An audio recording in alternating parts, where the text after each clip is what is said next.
A very warm welcome in the class of Mathematics 1. Today our topic is gamma and beta function. This topic comes under the module Integral Calculus.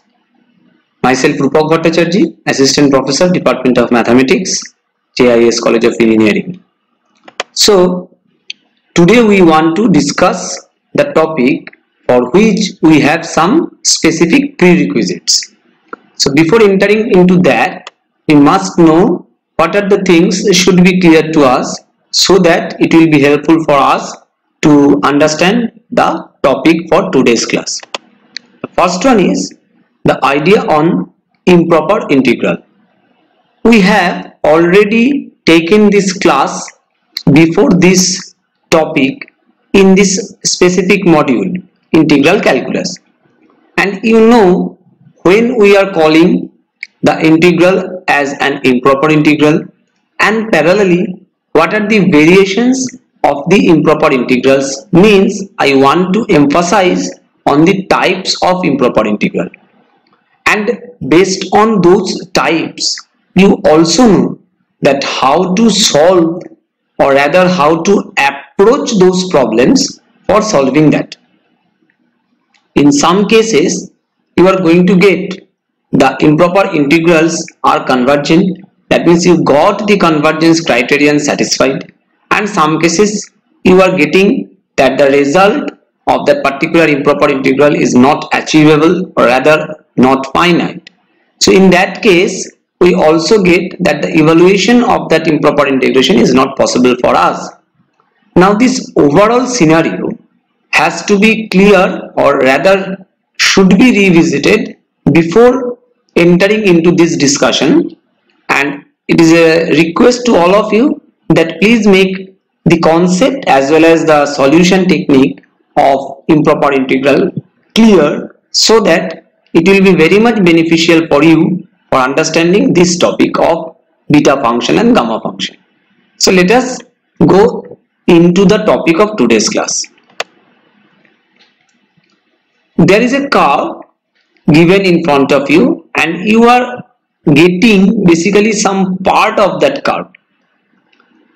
This is actually generated, or the graphical representation you can call, of gamma function. Now I am giving you this clue just because of your interest, that if you want to generate this curve by any online curve drawing software or Wolfram Mathematica, then you can understand that how these particular curves are coming.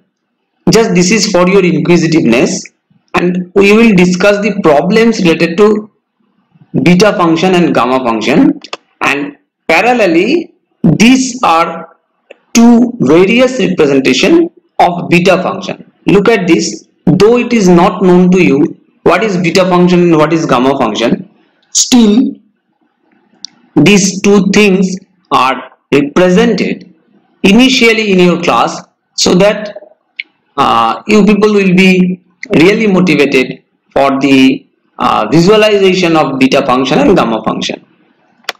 Now we will start that what is gamma function. So first of all we have to see that what is written here, the convergent improper integral. Now look at this. The most important thing is that we are not talking about any improper integral. We have to generate this improper integral or consider this improper integral in such a way so that it will be convergent. Then only we can proceed for further calculation and application. And this given improper integral, that is 0 to infinity e to the power minus x, x to the power n minus 1 dx, where n greater than 0, this is the very important part where we always have to mention whenever we are going to discuss or use the problems of gamma function. This is a function of n and it is called the gamma function, and it is denoted by gamma n. This is the symbol of gamma in capital letter in Greek alphabet, and it is defined by gamma n is equal to 0 to infinity e to the power minus x to the power n minus 1 dx, where n greater than 0. So the upper limit indicates that it is an improper integral. The lower limit, as it is finite, just by looking at this we can't say it will be improper, or we can't say it is not an improper integral, but this upper limit always indicates that it is nothing but an improper integral.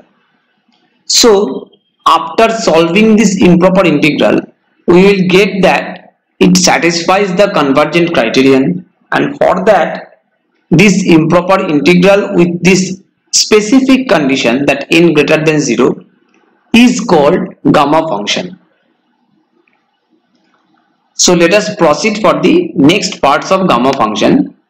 We are going to discuss the properties of gamma function one by one. So first one is that gamma 1 is equal to 1. Now for your interest, you can solve this problem. Some of the properties will be discussed by me also in this class, but most importantly these types of properties are having twofold implication.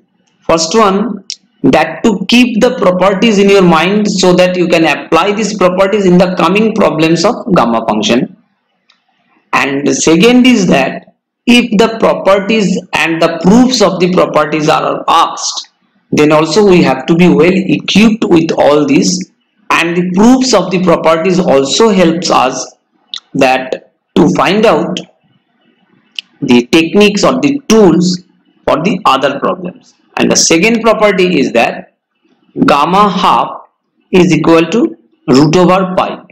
You please take these two properties into your account. You will show that how these two properties are very important in solving the big problems into a smaller dimension. The third property is gamma n plus 1 is equal to n gamma n. Now without having any idea on this particular property, one can very easily identify that this property helps us to go from gamma n plus 1 to gamma n. So obviously we can go for gamma n to n minus 1, keeping this information in our mind that whatever the thing we are writing under gamma, that has to be greater than 0. So in this way, if this can diminish, similarly in this way you can go for gamma n. Using gamma n minus 1 you can find out the value of gamma n. Using the value of gamma n you can find out the value of gamma n plus 1, and so on. So this will create a very beautiful loop following all the required properties.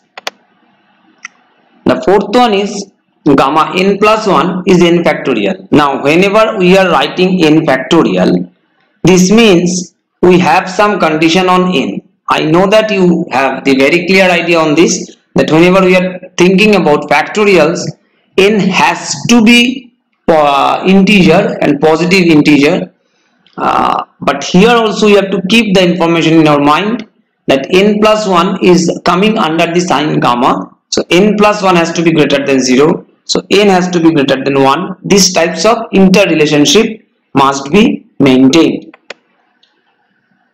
The fifth property is integration 0 to infinity e to the power ax x to the power n minus 1 dx is gamma n by a to the power n.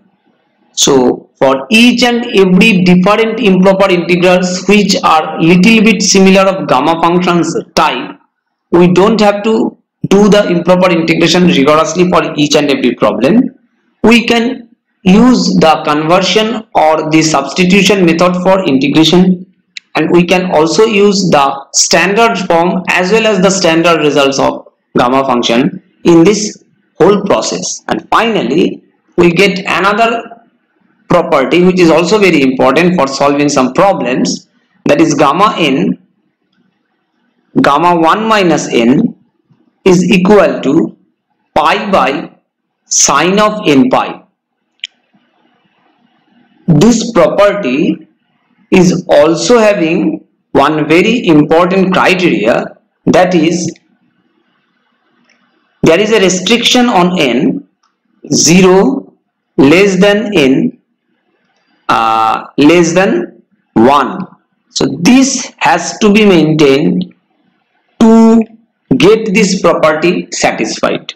Clear? So proceeding further, we will start the problems from proving gamma 1 is equal to 1. So this is the proof.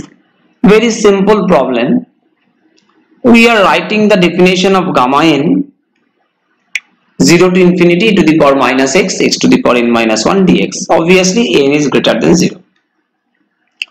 We need gamma 1. Putting n equal to 1 in this expression, we get gamma 1, and x to the power 1 minus 1 will be here in this expression.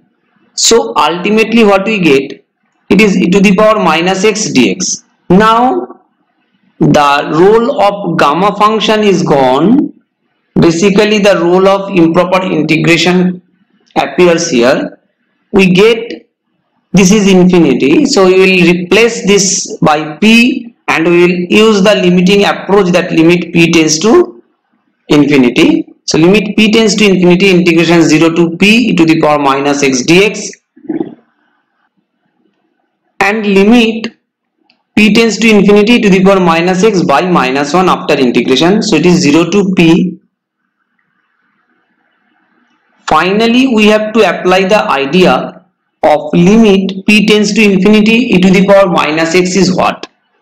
So look at this, limit p tends to infinity minus e to the power minus p. All of you know this, it is a standard formula still. E to the power minus p means 1 by e to the power p, and if p tends to infinity, e to the power p also tends to infinity, so 1 by infinity will tend to 0.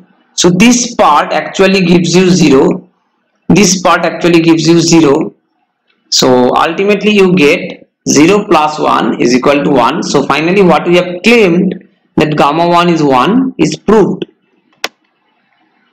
Now proceeding further for the next problem, that gamma n plus 1 is equal to n gamma n, we will do the same thing, same approach, that after getting the expression of gamma n, what we do, we are substituting n plus 1 in the position of n, and we will integrate the problem as per the requirement of the improper integration. So it will be 0 to infinity e to the power minus x, x to the power n plus 1 minus 1. Now n plus 1 minus 1, this 1 and 1 will be cancelled out. We get 0 to infinity to the power minus x, x to the power n. After that, according to the improper integration, we are using the limiting approach, and for the functional expression e to the power minus x, x to the power n, we are doing the problem by integration by parts. Okay, so integrating it by the formula of integration by parts, we get limit p tends to infinity, x to the power n e to the power minus x by minus 1, 0 to p, and then 0 to infinity nx n minus 1 e to the power minus x by minus 1. Now look at this, we have not changed anything over here for the improper integral to limiting approach, because in our mind it is already there that we have to prove something which is also related to gamma function. So this expression is not changed, only this expression, that means the first part of the integration by parts, is calculated, and limiting value for p tends to infinity is substituted over here. For the 0 it will be 0, but for p it is this. Now look at this, if you put p tends to infinity over here, it is again e to the power minus p, that means 1 by e to the power p. So 1 by infinity will be tending to 0. So ultimately there will be no contribution from the first part, and the second part is going to give you n, and this is nothing but the expression of gamma function. So we get this is n gamma n. So what is our claim is proved. Now for the third problem, basically if I keep this problem for you, I know that you will be able to solve it. It is not an issue for you. But still it is the first class of the beta and gamma function.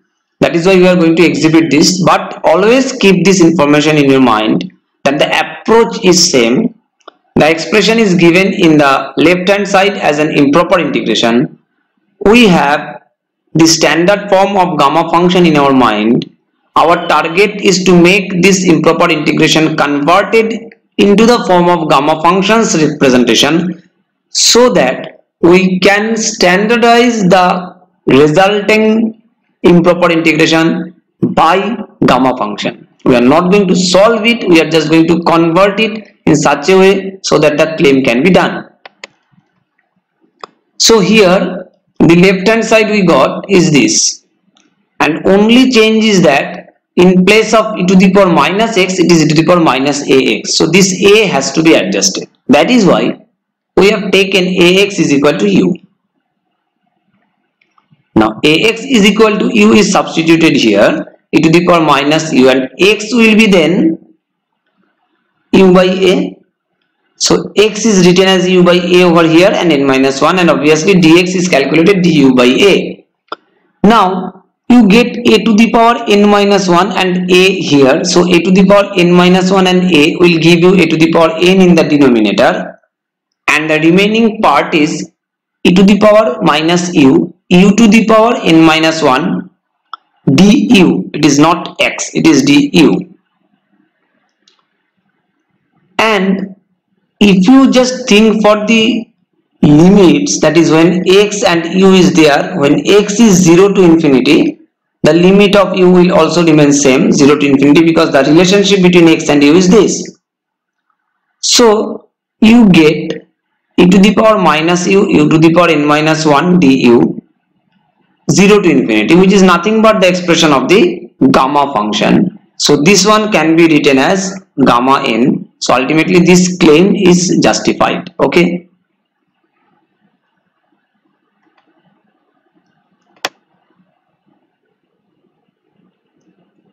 Now we are in the fourth problem of gamma function. We see that our job is to find out the value of gamma 7 by 2. Now which property we are going to use? Just the property what we have proved, we are going to use that particular property. Now we have the following property, we know already this one.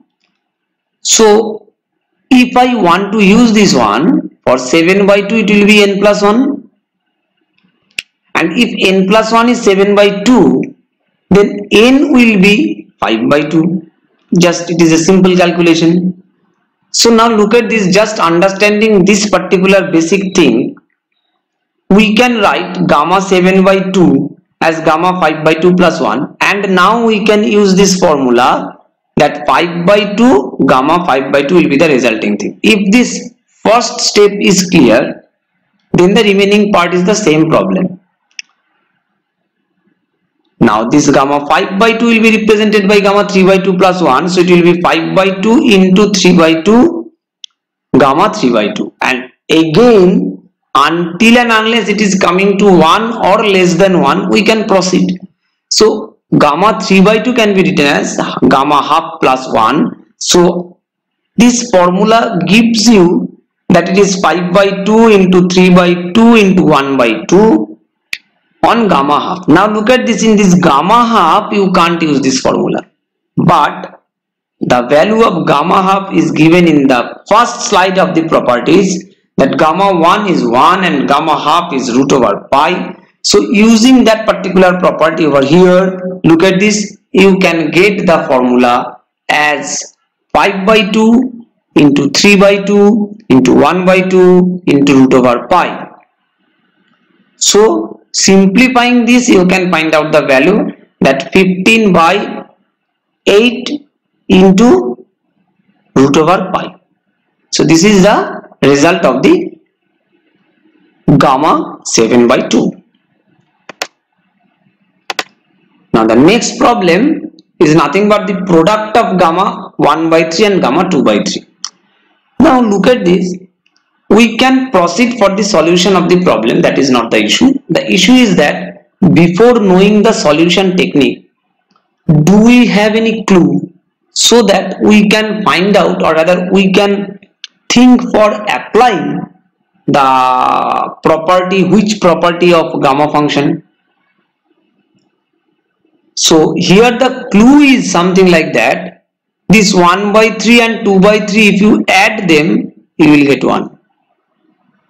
So is there any property which requires n and 1 minus n, where obviously the range of n is within 0 to 1, otherwise their addition will be 1 is not, and keeping n is positive is not possible. So this is the question should be there in our mind, and now we will go for the solution so that you can think that how this property is selected for solving the problem. So this is the property for gamma n into gamma 1 minus n is equal to pi by sine n pi, where 0 less than n less than 1 is given. So we get that we have here two possibilities. You can take any one of them. If you take n is equal to 1 by 3, then obviously your 1 minus n will be 1 minus 1 by 3, that is 2 by 3, or vice versa. If you take n equal to 2 by 3, then your 1 minus n will be 1 by 3. So any one of these, either this one or this one, because though both the processes are okay, but there is no need to perform this process. It is shown here to you so that you will be confident that any process you have adopted or identified, if the process is logically correct, you can proceed by that means. So once the identification is done, then we can write it gamma 1 by 3, then gamma 1 minus 1 by 3, that is gamma 2 by 3, and the formula tells us pi by sine n pi. So pi by sine n pi means 1 by 3 pi. Now look at this. If you take sine 1 by 3 pi, that is 60 degree, the value of this one is root 3 by 2. So you will get 2 pi by root 3 by 2. So it will be root 3 and the 2 will be coming 2 will be coming upper, so it will be now 2 pi by root 3. And similarly, when you want to use the reverse formula, then it is sine 2 pi by 3. Now sine 2 pi by 3 means cos pi by 3.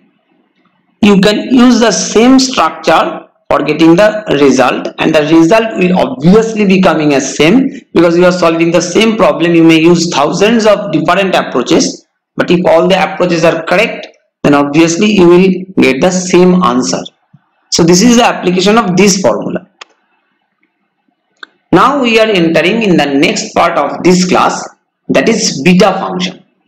So obviously we will going to define first the beta function, and then we will discuss some basic properties of beta function.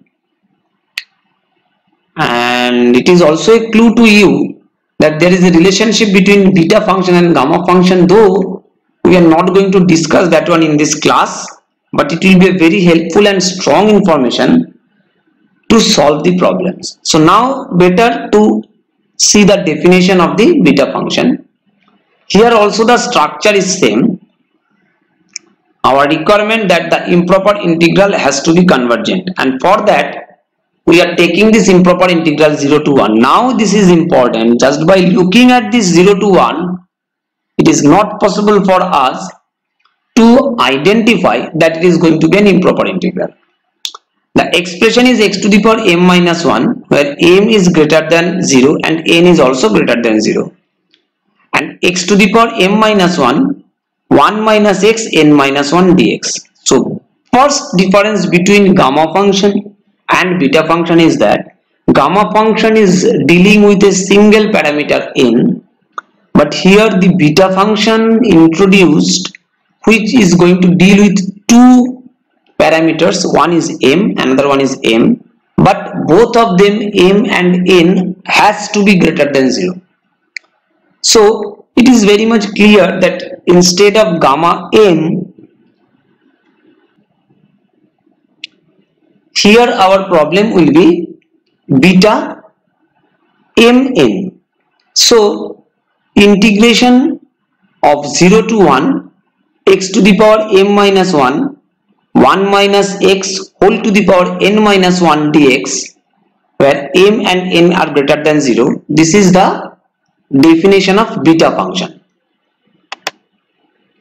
Now properties of beta function.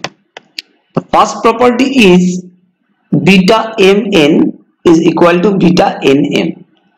Means it is having a beautiful symmetry in this beta function. This symmetry tells us that if we take m and n for the definition of beta function, and if we swap them, ultimately in the answer there will be no different effect. We will show it obviously how and why it is possible. The second property for beta function is that beta half half, means m and n are same and both of them are taking the value half. The value of that beta function will be pi. Now this is also very interesting that though we have introduced beta function where the integration is nothing but the integration of an algebraic expression, but beta function can also be represented as the trigonometric form with the help of sine and cosine function. The definition tells us that beta mn will be 2 into integration 0 to pi by 2 sine of 2m minus 1 theta. Means sine theta will be raised to the power 2m minus 1 and cos theta is also raised to the power 2n minus 1. This is a simple trigonometric expression under 0 to pi by 2 which will give you beta function, and obviously it is clear that though it is looking as a very simple integration, but ultimately it is an improper integration. Otherwise you can't make it equal to another improper integration of beta function. The fourth property is that beta function can also be written as in this form, that 0 to infinity x to the power m minus 1 plus x whole to the power m plus n dx, or 0 to infinity x to the power n minus 1 by 1 plus x of m plus n dx. Before proving this, you please check the first property for the fourth property. As we can assume now, if we now assume that beta mn is equal to beta nm, look at this. If you replace m by n and n by m here, so it will be n minus 1, but it will be m plus n. Look at this, it is m plus n, but it is replaced to n minus 1. So this particular property is sufficient to prove that this one and this one are equal. So let us proceed. First we are trying to prove the first property, that beta mn is equal to beta nm. We do this particular problem by a substitution of u is equal to 1 minus x. So beta mn is equal to 0 to 1 x to the power m minus 1 minus x whole to the power n minus 1. It is known to us. It is a definition of beta function. Now if we put 1 minus x equal to u in this expression, what we get, that beta mn is equal to 1 to 0. Why it is 1 to 0? Because if you just do this calculation for x and u, where the limit of x equal to 0 and 1, and if you put x equal to 0 over here, then the limit of u will be 1, and if you put x equal to 1 over here, you will get 0. So you will get the limit is reversed. 0 to 1 is reversed to 1 to 0, and then it is 1 minus u whole to the power m minus 1, then 1 minus x is u to the power n minus 1. Now in place of dx, If you calculate it, you will get dx is equal to minus dx is equal to du. That is dx is equal to minus du. So you have written it. So it is now we are doing the limit again reversed. It is done by the help of the definite integration property. So 0 to 1, u to the power n minus 1, 1 minus u to the power n minus 1. There will be a minus sign, and this minus sign and this minus sign will be absorbed. So ultimately we get 0 to 1 u to the power n minus 1, 1 minus u whole to the power n minus 1 du, which is nothing but the beta function of nm.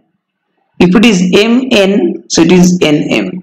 And obviously as it is the form of definite integration, so we can have the parameters n and m over here. Now our job is to check that the trigonometric relationship of beta function in the form of sine and cos. So in this particular problem, if we put x equal to sine square theta, then we will get dx is equal to 2 sine theta cos theta d theta. So for this particular change of x and theta, the limit of x was 0 to 1 for beta function. So if x is equal to 0, then putting it here 0, sine square theta equal to 0, so theta will be also 0, and x equal to 1, sine square theta is 1, that is sine theta is equal to 1, so theta will be pi by 2. So this is the change of the limit. Now if we start from the definition of beta mn, that is integration 0 to 1 x to the power m minus 1 minus x whole to the power n minus 1 dx, this limits will be changed to 0 to pi by 2, and in place of x we have to write sine square theta whole to the power m minus 1, then 1 minus sine square theta whole to the power n minus 1, and in place of dx already we have calculated 2 sine theta cos theta d theta.